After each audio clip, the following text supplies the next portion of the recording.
Hey folks, this is Pam from Down for Pause, located in Norwood, Mass. I'm really excited to be here today. I wanted to talk to you guys about something really special. Well, to me, it's special, and for you guys too.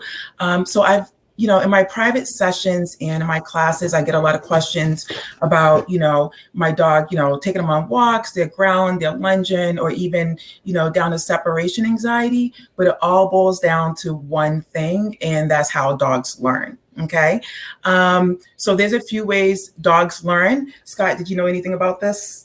I have a feeling I know a little bit about it, but I'm really curious. Like with my dog, I have a sheepadoodle, and he's always learning in different ways, but it feels like they are kind of in common. So, like, how many ways do dogs learn? Well, there's a few ways dogs learn. The big one is dogs learn by association, and that's by pairing things together. So the emotional response to things, if that makes sense. And so the best way to kind of explain it is, for instance, if you have like a food bowl and you notice that if you jingle it, the dog will come running because there's food in that bowl. The dogs don't automatically learn that. Over time and repetition with everyday meals. You're picking up the bowl and they learn that there's food there, and that's a positive thing. And dogs see the world in the same way. So when you're taking them out and about, and they have these experiences, whether they're good or bad. So if they run across a dog and say the dog barks at them, and every time they see that dog, the dog barks, then of course they're going to have a negative association with that. But more so than not, we want them to have a good experience so they can have a good life and, walk about town and stuff and, be good for it. The same way we have emotional responses to things like with humans when we meet people. You may meet someone and, they may be lovely, and then you may meet someone and you may like, ugh, like that, and then when you meet them again, you have that association with them. And so dogs learn in the same manner. And so we kind of want to be aware when we're taking our dogs out and about, and just be more aware of the situation around us. I tell folks all the time, like, your dog, how your dog is around certain scenarios. So start trying to manage that for your dog. So what that would look like. So suppose, for instance, you're going out for a walk with your dog, and that there's a dog on the corner of that house that barks and runs the fence all the time. Your dog's scared. Just pick another time when the dog's not out and go in the opposite direction. So it could be something as simply as that. So you just kind of want to pair stuff together and give them positive experience so that they will have that. Also, dogs learn by consequences, basically doing things. And the best way to kind of describe that is rewards, right? So suppose you are your kids, for example, you take them out they do something great in school. You're like, okay, I'll take you out for ice cream next week. Your kid totally gets that. They definitely do. They'll remind you every day that you're going to have to get them ice cream. So for a dog, right, you ask them to sit, and you rumble around in your treat pouch with treats. Meanwhile, they're looking at the ground, looking around, and then you give them a treat. They don't know what they are rewarded for. So you have to do that almost immediately when you're training dogs. And the more positive association and rewards and you doing, the more they will do it again. So consequences as in rewards. Also, you can manipulate their response to how they feel about things as well. So for instance, some things that may be neutral, you may be actually helping them gain a positive and negative emotional response. So what I'm talking about is, for example, leashes. When dogs first see a leash, there's no negative or positive association with that, right? And so you go out for a walk and your dog starts barking and lunging. You don't like what they did, so you tell them no, you pop the leash back. And then you're doing that every single time that you're on a walk. Sooner or later, your dog is lunging and growling when they're seeing other dogs too, because they feel that tension all through the leash. And then they learn the pop and the no. So you can build that just by not thinking you're doing the right thing, but it's actually helping the dog build like a negative emotional response. So what I tell folks is just be very aware of your body as well, because they read your body language. Be aware of your surroundings and where you have your dog, just so it can help them have a positive experience. Another question I hear is, I call my dog to come. My dog doesn't come back. In the house he's fine, or he'll sit in the house but not everywhere else. It all boils down to how dogs learn. And so what I speak to my class about and in privates is once a dog knows the 5 commands, which are sit, down, watch me, leave it, and come, they have to work on something called the 3 Ds, and that is distance, duration, and distraction. And so what that looks like is, suppose you're asking your dog to sit, right? So how long can your dog sit while you have a conversation? That's duration. Your dog's not going to sit for like a half an hour automatically, so you start off slow. You have your dog sit for 5 seconds, you reward them so they can do it more, so you treat them. And so then you build on that 10 seconds, 15. And so every day that you practice, you're building on that duration so they can do it, for a long time. The same thing with distance. How long can your dog sit while you go answer the door? They're not going to do that automatically. You have to start off little by little. So have your dog sit, walk 1 step back 1 foot, come back and give them a treat. And then you gradually increase the distance until they're able to sit while you go open the door, or even lie down while you go open the door, or whatever it may be around the house. And the biggest one, and the reason why dogs don't come when called and things like that and sit, is distraction. That's the biggest one. The reason why your dog's not coming when called outside, because it's too distracting. In the house is fine. Believe it or not, even if you have kids to run around, it's less distracting than outside. And so that's why they're doing it in the house. What I would say to that, if you want your dog to come every time or do something every time, the main thing to kind of remember this shorthand is you want your dog to do it everywhere, practice everywhere.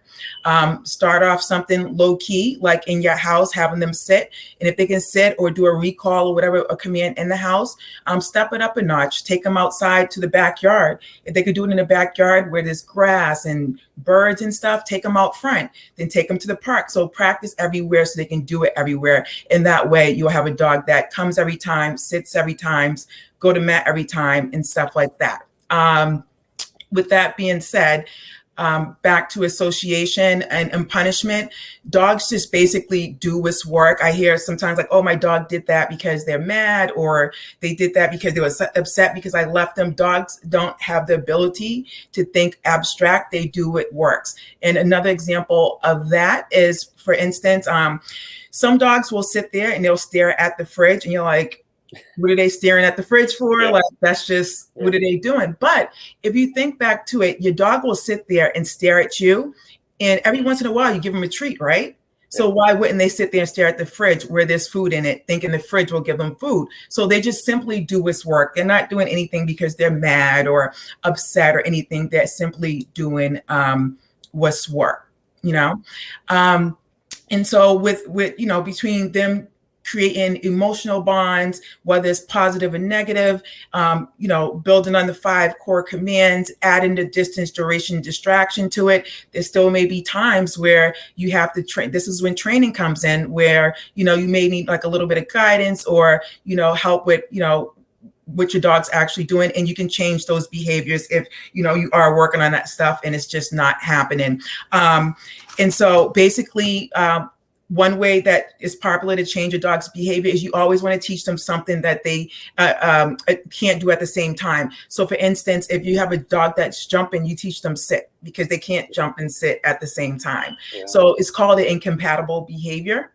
And so you kind of just want to, jump in, teach them to sit, or you could teach them to lie down or things like that. If they're for jumping's a big one. For counter surfing, you can teach them leave it. That's a big one.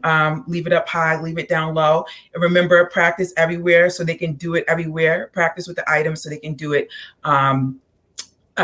with the items, practicing. When you're rewarding them, how quickly do you need to reward them for something? Almost immediately. So back to what I was talking about with the kids, they know, but dogs don't know. So it needs to happen almost instantaneously. So when they sit, as soon as their butt hits the ground, bam, give them a treat for it. And, so they'll remember, and, do some repetitions back to back. They like consistency. They like routine. The more they can predict something, the more they'll do it. There may be some things like digging around in my pocket for a treat, right? I have to have a treat ready. Like I can't be digging around.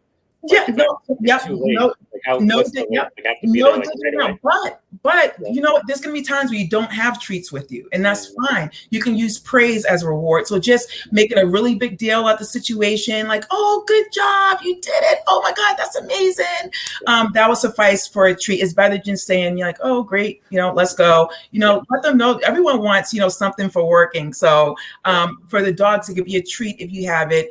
If not, a praise. And what I tell folks what has worked for me is I pretty much keep treats in every area of my home, whether it's in like a treat bag or just in my drawer with my bedroom snacks. I keep the dog snacks there so they can have a treat too. So yeah, almost immediately you want to treat the dogs. But I just back to what I was saying about punishment. And so punishment, like I said, dogs do what works. Punishment doesn't really work so well because what ends up happening is the dog will either hide what they're doing or do it elsewhere. And a good example of that is when dogs urinate or potty in the house.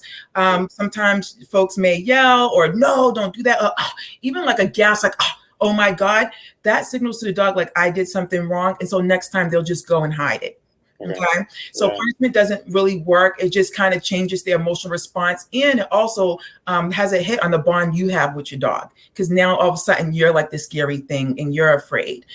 So the best thing to do if you do catch your dog doing something in a house is simply, for instance, if they're like, you catch them in the midst of acts, you can clap your hands and like kind of interrupt them and bring them to where they're supposed to be. But, just redirecting them, like yelling or, the leash pops and stuff, it doesn't actually teach the dog what to do. So instead of like the leash pops or like the yelling for the potty training, what you want to do is actually show the dog what they are supposed to do. So whether it's taking them outside to potty or whether it's like redirect them on a leash to where they're supposed to go instead of pulling. So that's would you recommend like sort of don't make too much of a big deal of the bad thing they're doing? Yes. The good thing, and then once they come back and actually reward them for doing the good thing, right? Would that be the way to go? Exactly. Reward them for the good stuff. The bad stuff, don't make a big deal out of. Just try to redirect them and reward them more so for the good stuff. And it does take practice. One of the things that I give my clients is a say please list because there's so many things that our dogs are doing that are well mannered that we just don't know. So for instance, what I was saying, when your dog comes and sits in front of you, they're not going to say, hey, what's up? Because they can't say, hey, what's up? But, they may want your attention. That's them essentially saying please when they're coming up to you, sitting or they're laying on your lap or nudging you. So get your dog in a habit of saying that. So, before you go out the door, have your dog sit and say, may I please go out? Before you have them play fetch, have them sit, then throw the toy. So you just want to get them in a habit of doing that. And it builds obedience and it builds up their confidence as well. So if you have like a shy dog or stuff like that, I'm just working on simple obedience will help with that. But I would say just starting to be more aware, more mindful. Also, I have like a doggy body language sheet that I give my clients. So, you can always Google it, dog's body language. So just knowing certain little body, language signs and stuff will always help your dog and they will love you forever. You can tell when they're stressed and when they're happy, like, especially if you see like a stress shake or something like that, it can really sort of tip you off as to, I guess, where your dog is sort of leaning. And then if you exactly with a treat or sort of get them to get their get in a better mood type of thing, or encourage them and just sort of lift their spirits if you need to, I guess. Exactly. And the biggest thing too, when I tell folks, especially with the leash reactive dogs that lunge and growl and stuff like that, dogs just don't end up lunging and growling. There's usually like a whole body or signs they're giving off, but we usually don't know because we're walking along and then next oh, my dog's barking, I need training. But your dog actually gives you signs all the way up to then. And I tell folks, if you can catch your dog's emotion when they're making that decision. So for leash reactive dogs, ideally what will happen is they'll see that something off in the distance, they'll pause and they'll look. And at that point, they're kind of making a decision, are they going to bark or on that person, emotional connection? And so either they or whatever and keep walking, or they're going to bark and lunge. At that point, you can change their response just by either giving them a treat to distract them, tossing them on the ground, or take them in the other direction. And remember, the more you do it, the more it's predictable and they know that, that's what's going to happen. So that when you see another dog, if you're giving them treats each time, they're going to look for you for a treat instead of barking. So the more you're aware of your dog's body language and stuff like that on walks, or just in general, and catching it before the behavior happens, it'll be best. That makes sense. It'll be best. Yeah. Yeah. Just further, like the puppy owners out there, going back to the leash thing, when you are introducing a leash, because like you said, like when they first see a leash for the first time, they just have no association. So what's the best way to sort of get a puppy to have a really good association with the leash? Yep. And so with a leash, whether it's a leash, a harness, or any type of body equipment you're putting on your dog, you want to do it in gradual steps. You don't just want to slap it on them. You can, but of course, everything's an emotional response, and you don't know if your dog will be okay or not. So it's better to start off slow. So with any equipment, you just put it on the floor and just let your dog observe it and just check it out. So it's not so new to them, and just leave it out there for like a day or so, or a few hours. And then you just put it in your hand and, feed them treats with it in your hand. And then you can like put it on, if it's the leash, you can just clip it on them and take it off, clip it on them, take it off while feeding them treats, just so they can build a positive association. Like, oh, I put the leash on, I get treats. This is great. So just like a slow thing. So things like it'll make, it positive with treats. If you don't have treats, get the leash out, make it really, really exciting for them, so that every time you get the leash out or, the harness, they'll be excited. So it's called conditioning your dog to kind of like it. It's like a slow process where you just use treats and kind of just sit with them with the equipment and kind of slowly put it on them little by little. With the leash, you could just latch it on, take it off, latch it on, take it off, then finally leave it on after a while. So if you say a slow process, you mean like a couple hours, or how long do you mean? Honestly, what I tell folks, even in training, everything's up to your dog. Everything's up to your dog. So you may find that your dog is really enticed and really want to, get the harness on and a leash, and it may take like 5 minutes. There's other dogs, soon as you put it out on the ground, they may scurry back from, but work with your dog. We call it working at your dog's level. So wherever your dog is, you don't want to force it, because that could traumatize them and make a negative association. So it really just depends on your dog, how that goes, but you can pretty much tell by when you first introduce the item what the association is going to be. So there's really no hard or fast answer, but what I do say is consistency with training. Short and sweet, 5 to 15 minutes. You don't want to make it any longer than that, because then the dog, who wants to be in school? Well, we do have to be in school for 8 hours, but who really wants to? But so 5 to 15 minutes, make it really short, a few times a day. And the more you practice, the more they'll get it, the more they'll become conditioned to it. So that's what I say. The more effort you put into training, the more they're going to get it. Makes a lot of sense. It makes Especially when you're actually using the right principles and you're going along with how dogs actually learn, and you're paying attention to all those things, right? So that makes a big deal out of everything. So exactly. Yeah. No, that's been great. I think we learned a lot today about how dogs learn, just the basics, because it helps to have that foundation, those fundamentals, so you can really grow from there when you're working with your dog. Yeah, and like I said, it's a big one. I hear the question all the time, but I feel like if you just know the basics, how dogs learn, then you can apply it to your dog or kind of understand them better, kind of how dogs speak. But yeah, it's great. It's good. Yeah, totally.